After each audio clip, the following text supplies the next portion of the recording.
Bonjour et bienvenue dans ce nouvel épisode du podcast Reconversion. On accueille aujourd'hui Hélène qui nous parle de son parcours qui a démarré dans l'accompagnement à la création d'entreprises et qui continue aujourd'hui à accompagner les entreprises, mais cette fois-ci dans la création de leur site web, de leur communication en ligne. N'hésitez pas à aimer, à commenter, à partager ce podcast qui nous permet de gagner en visibilité et on se retrouve tout de suite.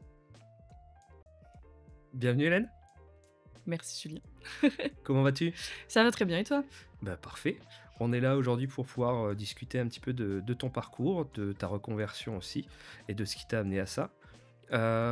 Aujourd'hui, du coup, tu es indépendante. Tu as une entreprise de... Alors que je trouve jamais le bon terme.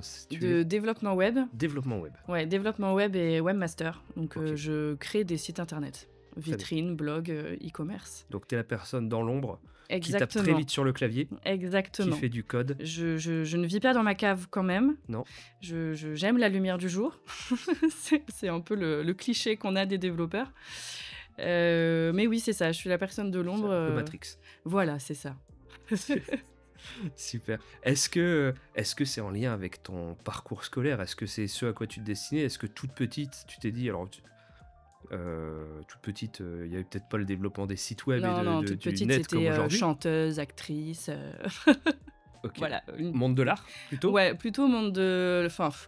plutôt monde de l'art, oui et non. Enfin, j'ai toujours été dans le monde de l'art parce que j'ai toujours fait, à titre perso, dans les activités périscolaires, de la danse, du théâtre, etc. Ok.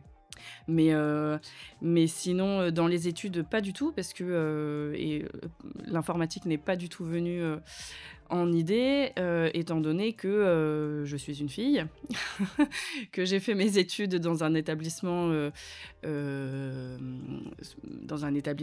privé, catholique, Ok. où j'avais de très bonnes notes. Et donc, du coup, tu comprends, en 2010, ça aurait été dommage pour une fille d'aller faire une carrière de geek, clairement, hein, en gros, c'était ça.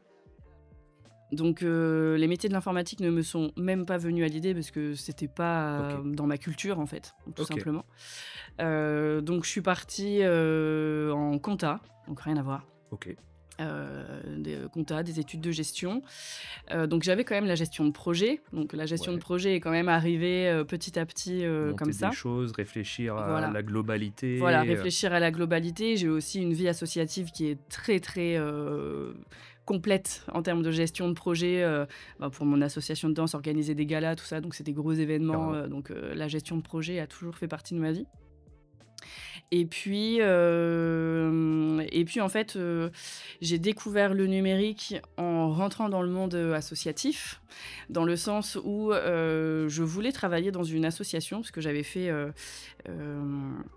à la fin de mon année de licence, j'ai fait une mission humanitaire en D'accord. Afrique. Super. Et du coup, en revenant de cette mission humanitaire, je me suis dit, c'est ça que je veux faire. Je veux travailler en humanitaire, je veux travailler dans le monde associatif. Aider les gens, etc. Je me suis très vite rendu compte que le monde de l'humanitaire, c'est un monde qui est extrêmement fermé et où c'est beaucoup moins bienveillant que ça veut bien Moins nous... glamour que Voilà, ce qui en c'est paraît. bien moins... Enfin, après, en tout cas, les structures que j'ai connues, bien moins glamour et bienveillant que ce qu'ils veulent nous faire voir par leur communication. Et donc, du coup, je suis quand même rentrée dans le monde associatif, où j'ai fait, du coup, une alternance dans une structure d'accompagnement à la création d'entreprises. Ok. Qui avait Donc, aussi de la gestion de projet. voilà, Moi, je suis t'accompagnais les restée personnes qui dans... avaient un projet. Voilà, exactement. Je suis restée dans la gestion de projet. J'ai découvert aussi vraiment l'accompagnement de personnes. J'ai rencontré des gens passionnés et passionnants. Hein. C'est toujours ce que je dis, les entrepreneurs, c'est des gens qui sont vraiment passionnés et passionnants, qui ont des projets de vie, qui sont en reconversion. Et C'est un vivier pour moi. Ouais, pour moi aussi. Hein. Ça devrait être un vivier de discussion pour énormément de personnes, je trouve. C'est enrichissant. Ouais. Pardon. Ouais, c'est hyper enrichissant. Et donc, du coup, avec ces personnes, à la base, je les accompagnais dans la gestion de projets global, dans la création d'entreprise. Et petit à petit, je me suis spécialisée, du coup, sur la partie numérique de l'accompagnement. Est-ce que Est-ce que quand tu as démarré ton parcours, on va dire études supérieures, où tu étais adulte cette Mmh. fois-ci, ou plus autonome dans tes choix, et cetera, est-ce que déjà tu sentais à ce moment-là que tu avais une affinité avec le numérique? Ou est-ce que c'était simplement un outil qui servait à envoyer des mails, à Ouais, communiquer, ouais, le monde du numérique, bah, après je suis née dedans, hein. Enfin, Oui, tu es dans la ouais, génération, voilà, du je suis la développement du génération numérique, réseaux sociaux, tu as grandi dans les années 90? ouais, ouais, ouais. Donc ouais, je suis née dedans, enfin moi je suis arrivée en CP, on m'a mis un ordinateur dans les mains donc le numérique a toujours fait partie de ma vie. Je l'ai tout de suite vu comme un outil, qui permettait vraiment de propulser, des projets. OK. Donc ça c'était assez clair pour moi et puis après, enfin voilà, je dis que, au le numérique heu, n'a pas été un choix prioritaire, j'ai envie de dire, dans mes études. Mais par exemple, je suis le genre de personne qui déjà, très jeune, quand j'allais sur un site internet, je faisais clic droit, afficher le code source de la page et je regardais comment c'était fait derrière. OK. Je pense que globalement, il y a pas grand monde qui faisait ça, Non. bah, voilà, c'est que je sais pas, c'est quelque Tu chose avais qui une m'a toujours, curiosité voilà, de comprendre comment c'était construit, voilà, c'est ça. c'est un peu tes Lego à toi? Comprendre, voir les balises, qu'est-ce que c'est? Ah bah tiens, c'est vrai, tiens, si je mets la balise title, en fait, ça apparaît là sur la page, enfin, Et du coup, voilà. tu te renseignais aussi beaucoup? Tu te documentais aussi à Ouais, titre perso, voilà, je me mais de façon documentais culturelle, vraiment à quoi? titre perso, voilà, pour ma culture G. J'ai vite compris aussi que c'était quelque chose qui allait être, pertinent et intéressant aussi pour les entrepreneurs que j'accompagnais. Donc j'ai commencé un peu de moi-même à accompagner mes entrepreneurs sur ce sujet-là. Et puis après, bon, ça s'est officialisé dans ma fiche de poste, Mmh.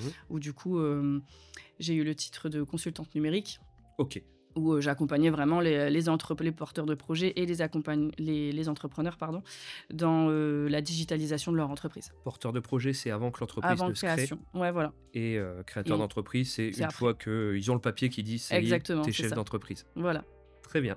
Donc tu les as accompagnés sur cette branche numérique en plus de l'accompagnement que tu faisais avant dans un premier C'est temps, ça. et après uniquement Voilà. le numérique. Donc c'était quoi ta mission? C'était, les accompagner sur, la création de leur site web? Ouais, c'est ça. Création de site web, rédaction du cahier des charges aussi, je OK, pouvais donc faire. ça c'est la préparation Voilà, de qu'est-ce préparation que en je vais amont. mettre dessus, Exactement. quelle Puis police d'écriture. c'est aussi les guider dans leur réflexion OK. numérique. Enfin, c'est À un peu quoi va comme me ça que je servir mon voyais mon site? métier. C'était voilà, je veux avoir un site internet, OK, mais pourquoi? À quoi ça OK, va te servir? Moi, j'aimais bien, vraiment challenger mes entrepreneurs sur, bon voilà, tu veux avoir une page Facebook, OK, mais pourquoi? Pourquoi faire? Est-ce que tes d'accord. clients sont réellement sur Facebook ou enfin, Je le fais voilà. pas parce qu'on me dit que tout le monde aujourd'hui a un site internet, Exactement, je le fais parce que je veux que mon site exactement. me rapporte des clients, ou me donne de la visibilité, ou me permette de vendre et de développer mon chiffre d'affaires ou autre, mais Voilà, c'est ça. il faut qu'il y ait un but Faut qu'il y ait derrière. un but et un objectif marketing, derrière. OK. Ça, c'est la dernière expérience que tu as en tant que salarié? C'est ça. OK. Quand tu es sur la fin de cette expérience-là et quand tu amorces cette idée de reconversion Mmh. professionnelle, hem, comment tu te sens? Est-ce que si tu devais te noter de 1 à 10 à ce moment-là sur ton «alignement» entre guillemets, ton état d'esprit, ton bien-être global, en tant que salarié et dans ce domaine-là, quelle note tu te donnerais? Bah, alors c'était à une période de ma vie qui était, un peu particulière dans le sens où je venais d'être maman, OK, enfin voilà les un peu parents chamboulé. qui m'écoutent, comprendront, enfin surtout les mères qui ont accouché, comprendront ce que je dis à ce moment-là. Enfin, Et c'est la vrai que gestion de projet, tu en plein dedans là. voilà, en termes de gestion de projet, je suis en plein dedans. On venait d'acheter une maison aussi, donc OK, voilà, c'est vrai que quand j'ai annoncé que, j'envisageais de quitter mon CDI, les réactions que j'ai eues, c'est: «Ah mais t'es sûr, c'est pas le bon moment?» Alors effectivement, méga risqué. sur le papier, c'était absolument pas le bon moment. J'avais un enfant en bas âge, vraiment bas âge. Il y avait 18 mois, Malo, quand je Ouais, suis c'est un partie, bébé. donc voilà, c'était un bébé. Un prêt immobilier qui venait de démarrer, dans une maison à travaux, avec une femme, indépendante qui avait pas de revenus fixes non plus. Vous Donc êtes tous les 2 indépendantes ouais, ouais, aujourd'hui? ouais, voilà. Donc vraiment, effectivement sur le sur le papier, c'était absolument pas le bon moment. Mais par contre, dans mon alignement, comme tu disais tout à l'heure, il Tu fallait que je sentais le que c'est ce fasse qui à ce il moment-là. fallait que tu le fasses. Voilà, en termes de santé mentale, OK. ça devenait vraiment, indispensable pour moi de changer quelque chose dans ma vie. Ouais. Et bon, la vie professionnelle est quand même, c'est quand même plutôt cool la vie professionnelle pour ça, parce que tu peux changer, Ouais, quand tu as il y a envie quand en même vrai. aujourd'hui plein de dispositifs qui Voilà, permettent justement ces reconversions. voilà, c'est ça. Qu'est-ce que tu allais chercher par l'activité d'indépendante, ou du moins le moment où tu as quitté? C'était quoi le gros changement que tu attendais? Est-ce que c'est un besoin d'indépendance? Est-ce que c'est changer d'horaire? Quel était le gros changement que tu sentais avoir besoin à ce moment-là? C'est pas très français, Ouais, ouais. mais dont tu ressentais le besoin à ce moment-là? En fait, j'avais besoin de gérer mes propres projets. Ok, Dans le sens où quand ça fait c'est de 10 ans, l'autonomie. voilà, je pense que tu peux me comprendre aussi à ce niveau-là. Quand ça fait 10 ans que tu accompagnes, des personnes dans leur projet de vie, au bout d'un moment, tu te dis: «Mais, mon projet de vie à Pourquoi moi, pas c'est moi en quoi?» fait? Voilà, c'est ça. Et moi, je fais quoi, en fait? Moi, je fais du surplace. Alors j'ai fait évoluer, quand je suis partie, j'ai eu des messages, absolument adorables des entrepreneurs que j'avais Ah, ça suivis doit être touchant. où, ils me disaient, j'en ai une qui me revient en tête, qui me dit, «Tu resteras celle sans qui je n'aurais rien tenté». Et c'est super quand tu reçois des Ouais, ça doit messages être comme super ça. touchant carrément. Et puis tu te dis: «Bah, mais moi, en fait, bah, je fais quoi?» Moi, ça fait quelques années que je suis au même poste, Je vois tous les autres qui je vois pas s'épanouissent voilà, c'est ça, je vois pas forcément d'évolution et dans ma carrière, si je reste à cet endroit-là, je vois pas forcément d'évolution dans ma carrière. Heu, voilà, c'était le moment, c'était le moment. OK, tu avais besoin de gérer quelque chose par toi-même Voilà. et surtout d'amorcer un changement aussi, quelque chose qui soit complètement en lien avec tes affinités, avec tes valeurs, et Oui, c'est cetera. ça, c'est ça. OK, très bien. Du coup, tu quittes ton poste, Ouais, tu as eu une rupture conventionnelle? j'ai eu une rupture OK, conventionnelle, ce qui est plutôt ce qui est confortable plutôt pour cool. pouvoir préparer une suite. Ouais. Qu'est-ce qui se passe ensuite? Est-ce que tu te lances directement? Est-ce que tu te formes? Comment ça se passe?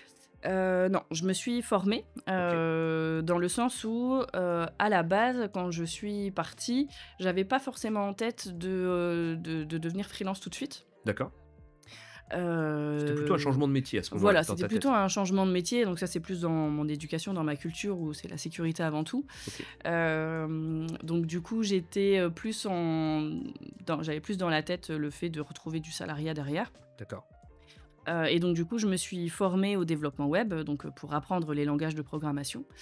Hem, Apprendre à ne plus bénéficier du soleil, voilà, c'est ça, vivre dans le exactement. J'ai découvert noir. ma cave, c'était hyper sympa. Donc j'ai fait une formation avec l'école O'Clock, OK, qui est plutôt réputée dans le domaine, qui c'est vraiment une formation, excellente.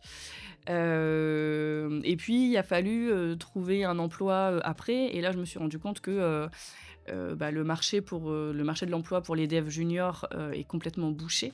OK. Parce que c'est un métier trop jeune, tu penses? Parce que alors, c'est pas que c'est un métier trop jeune, c'est qu'il y a la crise Covid qui est passée par là, D'accord. la crise économique aussi, du coup, qui est passée par là. Et en fait, les entreprises alors, quand on Externalise plus que, bah, c'est même pas ça, c'est qu'ils recherchent des seniors. OK. En fait, le truc, c'est que les devs, enfin, de ce que j'ai compris Pour du marché, là, en tout senior, cas. on n'entend pas forcément des personnes de plus de 50 ans, mais Non, des non, personnes mais dont c'est le des métier depuis un moment. qui ont, entre 5, 8, voire plus, OK, des années gens de métier, quoi. expérimentés, Voilà, exactement. avec de l'expérience concrète Voilà, dans c'est le ça, métier. c'est dans le dev, c'est junior, senior. Et en fait, les entreprises recherchent des devs seniors, sauf que les devs seniors, pendant le Covid, ils ont goûté au télétravail, ils ont goûté, à la liberté aussi, ils se sont rendus compte, que, ils pouvaient vraiment être nomades dans leur activité. C'est aussi ça qui m'a attirée dans ce métier, Ouais. hein. Tu peux partir en vacances et Et travailler depuis ton ouais, lieu de carrément, vacances si tu veux, carrément, on a juste besoin d'un ordinateur, en fait. une Donc, connexion internet. et d'une connexion internet, donc, à partir de là, tu peux vraiment bosser de partout. Et donc du coup, les devs seniors, maintenant, ils recherchent ça. Ouais. Et sauf que, bah, les entreprises, elles, Il y a pour comme toute l'instant, entreprise, hein, font plutôt marche arrière sur le télétravail, et cetera. Donc, du coup, elles ont du mal à recruter des talents, il y a un décalage du coup entre le marché de l'offre et le marché de la demande c'est ça, actuellement qui s'est pas encore stabilisé. Les 2 acteurs n'ont pas encore réussi à se mettre d'accord sur un compromis de situation. exactement. Et c'est vrai aussi que les écoles, pour le coup, les écoles n'aident pas, Ouais, dans le sens où il y a énormément de formations très courtes, ce qu'ils appellent des bootcamps. ouais, et du coup tu Heu, sors avec quasiment pas d'expérience. Bah, c'est ça, en fait, c'est des formations où en 3 mois, tu obtiens un bac+2. Moi, à titre comparatif, la formation que j'ai fait, c'est 6 mois. Donc déjà 6 C'est mois déjà pour le double. atteindre un bac plus Ouais, 2, complètement. franchement, Bah, tu c'est réduis par 4 l'échéance, exactement, enfin, j'ai plus eu de vie sociale pendant 6 mois, hein, clairement.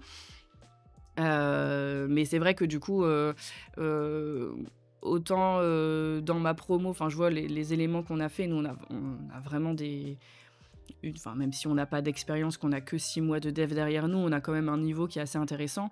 oui, si tu Quand je compares un vois petit peu aux d'autres offres que tu devs, peux voir sur LinkedIn et voilà, cetera, tu je vois vois sur que LinkedIn, enfin, tu peux être critique un petit peu dessus et dire: c'est «OK, ça. ça je l'aurais fait différemment et c'est une erreur que j'ai déjà fait que je ferai plus». Voilà, c'est ça et c'est vrai que du coup, les entreprises sont extrêmement frileuses à embaucher des juniors, ce que je comprends, Oui, tout parce à fait. qu'au final, tu peux avoir cette vision de te dire: «Bah, en 3 mois, il est pas assez qualifié pour ce que je vais lui Exactement, ce demander». que j'entends, ce Tu peux que avoir une j'entends, ouais. appréhension en tant que «client» Ouais, entre guillemets ou en tant qu'employeur à voir ça. ouais, c'est ça. Quand tu sors de ta formation ou quand tu es en cours de formation du moins, le métier que tu apprends, est-ce que c'est complètement raccord avec l'image que tu t'en faisais avant? Ou est-ce que tu as découvert des choses, à ce moment-là qui étaient pas exactement l'image que tu t'en faisais? C'était complètement, raccord. Parce que tu t'étais renseigné, Ouais, ouais, j'imagine, je puis ça m'étais restait, des renseignée. choses, tu disais, où au cours de ta vie, tu as quand même mis un pied dedans déjà, enfin, Ouais, tu ouais, pas bien sûr. démarré de zéro au moment de ta Ouais, ouais, formation, bien sûr, bien sûr. Ouais, c'était raccord. C'est vrai que l'expérience que j'ai eue, enfin, j'ai fait un stage qui était pas obligatoire dans ma formation, mais que j'ai fait quand même, dans une grosse, entreprise, des Hauts-de-France, une très, très grosse entreprise des Hauts-de-France. C'était vraiment une volonté de ma part de découvrir le monde du travail au sein d'une multinationale. d'accord. Dans le sens où du coup, moi, j'avais connu une petite structure avant, Mmh. enfin une PM, enfin c'était une association, mais on était 150 quoi. Ouais. Donc j'avais vraiment envie de voir comment ça se passait, dans les grosses boîtes. Je suis venue, j'ai vu, j'ai pas été convaincue. Dans le sens où, bah, c'est une grosse boîte quoi, hein, donc Ouais, moins de contacts, moins d'échanges, chacun un voilà, peu dans son coin, ça prend 3 plombes pour avoir un accord, enfin voilà, j'ai lourdeur administrative. voilà, c'est ça. Alors j'ai vite compris que, c'était pas pour moi, C'était que pas moi j'aimais l'échelle qui bien te les petites correspondait. structures Ouais. justement. En plus dans les grosses boîtes du coup, en tant que dev, bah, là pour le coup on est vraiment que derrière notre écran, on n'a pas forcément beaucoup de contact avec le client, Mmh. final.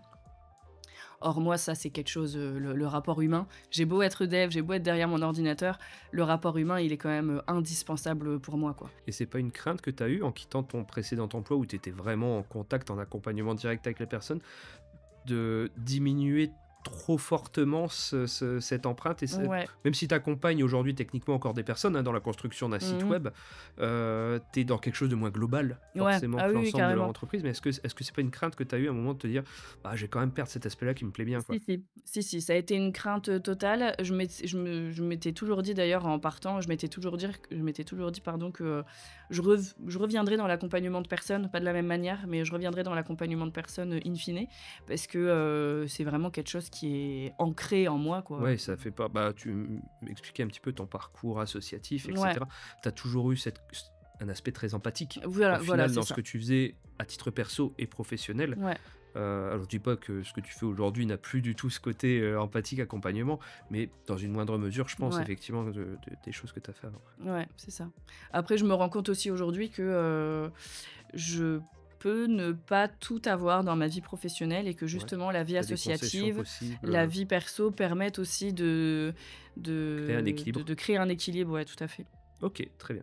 Tu sors de ta formation, Ouais, donc dans un premier temps, tu cherches un emploi, ce que tu je cherche un m'expliquais. emploi, je cherche, un contrat de professionnalisation pour pouvoir, passer le diplôme du dessus, parce que là, du coup, D'accord, je suis sortie avec un bac+2, je voulais donc avoir un une sorte bac+4. d'alternance quoi, du coup? Voilà, c'est ça. Sauf que, bah, à 32 ans, tu trop vieille pour avoir une alternance, clairement. On me l'a pas dit, clairement parce que c'est discriminatoire, mais Oui, mais déjà les bah, écoles te clairement, préviennent. Enfin moi quand voilà. j'ai fait une alternance, c'est pareil, quand tu postules à l'école, on t'explique, bah, voilà, si tu as tel âge, tu coûtes autant, si tu as tel âge, tu coûtes autant à Exactement. l'entreprise et cetera et à ce moment-là, tu comprends Ouais. qu'effectivement, si tu as une trentaine d'années ou si tu en as 18, Ah, c'est pas pareil. il y en a un des 2 qui sera plus séduisant pour Ouais, ouais, c'est l'entreprise, ça. Alors, moi, j'ai essayé vraiment de jouer sur le fait que, bah, justement, je n'ai pas 18 ans, tu avais une j'ai 32 expérience, ans, je suis une que millennials, voilà, pour notre génération, c'est vrai que la loyauté envers l'employeur, c'est quand même, très important. J'ai 10 ans de salariat derrière moi, donc je sais ce que c'est et que le puis salariat. des Mais, expériences liées à la gestion de projet et voilà, cetera. C'est-à-dire que tu démarres pas en ayant construit 3 sites pendant ta formation, c'est je pense ça. filtrer, hein, Mais d'un autre côté, mais je pense que ça a freiné aussi ça, dans le sens où, moins malléable? moins malléable Et, et après, enfin, du coup, forcément, j'ai un œil critique sur les communications que je peux voir, etc. Et bah, du coup, parfois en entretien, j'ai eu oui, non, mais enfin, ce sujet-là, ok, mais nous, on se voit pour du dev, Actuellement, quoi. pour Point. maintenant. Ouais. Voilà. Et c'est vrai que je me suis vite rendu compte que du coup, la gestion globale, je l'aurais pas. Et c'est quelque chose qui allait me manquer. Tu perdais de la liberté par rapport à Exactement. cette soif de liberté que tu avais en quittant ton Voilà. poste d'avant, en fait. Voilà, c'est ça. Donc j'ai très vite compris que la recherche d'emploi, je me suis démotivée dans ma recherche d'emploi parce que en fait, je me rendais compte aussi que bah, je voyais des red flags un petit peu Mmh. dans toutes les offres d'emploi que je voyais, hein, les entreprises familiales, tout ça. Oui, J'ai quand on donné en non parle merci. trop, c'est peut-être pas. Voilà, c'est ça. Quand c'est vraiment un moteur de communication, faut se poser des questions. Euh, donc du coup, ouais, je me suis vraiment démotivée dans ma recherche d'emploi et puis je me suis dit: «Bah, en fait, c'est pas ça que je veux. Ouais. C'est pas du salariat que je veux». Et du Après coup, j'avais toujours aussi la «pression familiale» entre oui. guillemets où, bah, mon fils est rentré à l'école, là en septembre, donc fallait aussi être disponible, Mmh. si je travaille à Lille, être à 18h sur Saint-Amand, c'est pas possible. Enfin, voilà, OK. toutes ces choses-là Et et du coup, tu as décidé de créer ton offre d'emploi parfaite voilà, c'est ça, c'est-à-dire mon entreprise à moi. en créant ton propre emploi. C'est Donc ça. ça, c'était en octobre, c'est ça? Ça, c'était, en ouais, septembre-octobre, ouais. OK. Donc tu crées ton entreprise, Je crée mon entreprise, tu crées ton à la propre site, base, du coup? c'est ça. À la base, j'ai vraiment créé mon entreprise en me disant, «Je continue un peu à chercher à côté Ouais, et puis, je ferai les 2, mais je me voilais la face, hein, c'est ça. très clairement, c'était plus, C'était un discours, voilà. poli, pour dire mais Voilà, mais même, un discours interne, hein, OK. c'était plus pour me Et tu te rassurer moi-même, rassurais je toi-même. pense. Et puis en fait, j'ai très vite, complètement abandonné la recherche d'emploi et je me suis concentrée sur le développement de mon entreprise, quoi. Aujourd'hui, niveau alignement, si on reprend un peu la question de tout à l'heure, comment est-ce que tu te sens?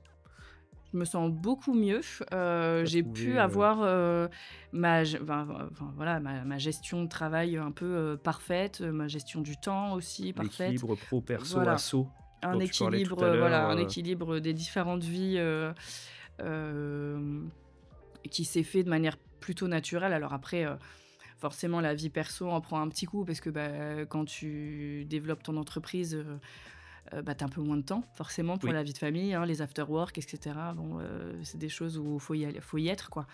Donc un petit peu moins de temps pour l'instant pour la vie de famille, mais Mais souvent, mais si c'est un boost qui est nécessaire au début de l'entreprise voilà, c'est et ça, qui a tendance à s'amenuiser sur la durée c'est parce que, ça.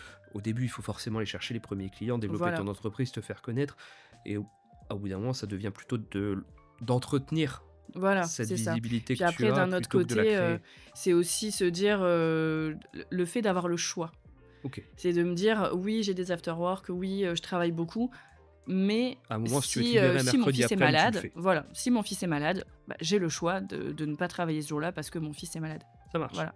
Alors que c'est vrai que si tu es salarié, bah, tu peux pas faire ça. Le mercredi, par exemple, pareil, un mercredi sur 2, j'ai mon fils, hein, comme ma femme est indépendante, du coup, on fait garde Ouais. alternée, le mercredi. Un mercredi sur 2, j'ai mon fils et c'est très bien comme ça. Et OK. d'ailleurs, je me suis, dans mon organisation du temps de travail, je me suis rendu compte, en réfléchissant là, en préparant le podcast et en analysant un petit peu ce que je faisais, je me suis rendu compte que j'étais sur un rythme de 4 jours. OK. Je fais une semaine de 4 jours, Tu en 4 fait. jours intenses. Voilà, j'ai 4 jours intenses, et en fonction des semaines, soit c'est le mercredi du coup où je suis avec Malo, soit, souvent c'est le vendredi, hein, fin de semaine, c'est plus, Plus light, voilà.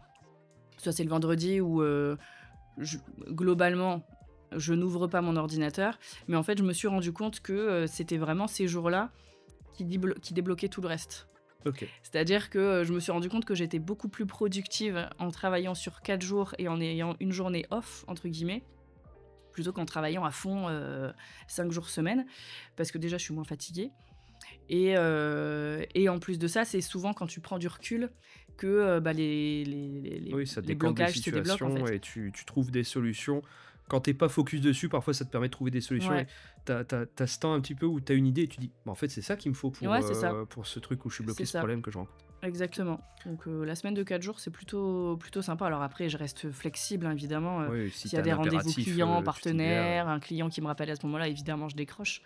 Mais ouais, c'est plutôt sympa de travailler comme ça. Donc aujourd'hui, on te contacte si on a besoin de créer un site, C'est ça, de mettre à jour un site, de mettre un de jour un faire site, évoluer, de faire évoluer, quel que soit l'outil de création de base au final, hein, que ce soit un site qui a été créé sur WordPress, codé de zéro, tu es capable de le ouais, reprendre à ce moment-là, de le faire évoluer, c'est ça. Alors après, ça dépend toujours du site en question, hein. bien Je serais sûr. pas enfin, si tu me demandes de recoder Amazon maintenant, ça va me prendre un petit peu de temps, quoi, Oui. voilà. Mais oui, oui, je suis capable de Ok, reprendre un petit peu, les outils qui ont été utilisés à la base, ou de, repartir de zéro et de refaire quelque chose, très bien, entendu. Je mettrai ton site dans la description. ouais, Si des personnes sont intéressées et souhaitent te contacter. Et je t'avais demandé de prendre une carte de visite. tout à fait. Et moi, j'ai celle de Johan, que j'avais rencontré lors du dernier tournage. Je remets la carte de Johan, et on en parlait tout à l'heure, qui est spécialisé justement un peu dans cet aspect réseautage, Mmh. construction de réseau, hein, Ouais, de partenaires. Et je remettrai la tienne à la prochaine personne que je rencontre. Hop, merci. Pour le podcast cet après-midi. Et qui sera l'épisode suivant, en fait. ouais. Merci beaucoup en tout cas d'avoir donné de ton temps. Mais de rien. C'était Merci à toi hyper de m'avoir intéressant. reçu. J'espère à nouveau que ça pourra inspirer d'autres personnes qui sont dans cette réflexion de est-ce que je change de métier ou pas. J'ai un confort, mais est-ce que je le quitte. Tu as eu un parcours où tu as eu une prise de risque et au final ça a payé parce qu'aujourd'hui Mmh. tu es heureuse d'avoir fait Ouais. ce choix-là. Merci à celles et ceux du coup qui nous auront écoutés. Merci d'avoir donné du temps. Merci de partager, de mettre un j'aime, un commentaire sur ce podcast. C'est ce qui nous permet de gagner de la visibilité. Et à très bientôt. Merci, à bientôt. À bientôt, Julien.